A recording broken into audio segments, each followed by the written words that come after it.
সবগুলো বিশ্ববিদ্যালয়ে দলীয় ভিসি প্রভিসি নিয়োগ দেওয়া হয়েছে। তিনি হলেন বিএনপির নির্বাচন পরিচালনা কমিটির সদস্য এবং একজন সোয়েটার ফ্যাক্টরির এমডি। যে কোনো দেশে কেন্দ্রীয় ব্যাংক হলো আর্থিক প্রতিষ্ঠানের নিয়ন্ত্রক সংস্থা। এটি সরকারের ব্যাংক হিসেবে কাজ করে। দক্ষিণ এশিয়ার দেশগুলোর দিকে তাকালে দেখা যায় কেন্দ্রীয় ব্যাংকে প্রিন্সটন বা ক্যালিফোর্নিয়া থেকে পিএইচডি করা উচ্চ ডিগ্রিধারী মানুষজন, অভিজ্ঞতা সম্পন্ন লোকজন নিয়োগ পেয়েছেন।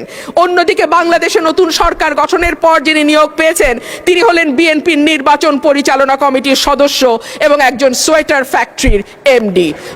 মাননীয় স্পিকার, একই ঘটনা আমরা বিশ্ববিদ্যালয়ের উপাচার্য নিয়োগের ক্ষেত্রেও দেখেছি।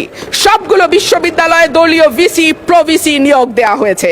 দল করা দূষণীয় কিছু নয়, কিন্তু দল না করলে যদি নিয়োগ না হয় সেটা দুর্ভাগ্যজনক।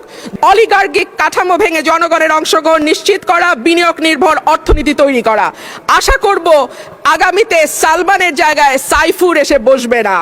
আশা করব বিনিয়োগ বান্ধব পরিবেশ তখনই হবে যখন আমরা আমলাতান্ত্রিক জটিলতা কমিয়ে বিদ্যুৎ গ্যাসের নিরবচ্ছিন্ন সরবরাহ নিশ্চিত করতে পারবো, ঘুষ দুর্নীতি কমিয়ে একটা ওয়ান স্টপ সার্ভিসের ব্যবস্থা করতে পারবো।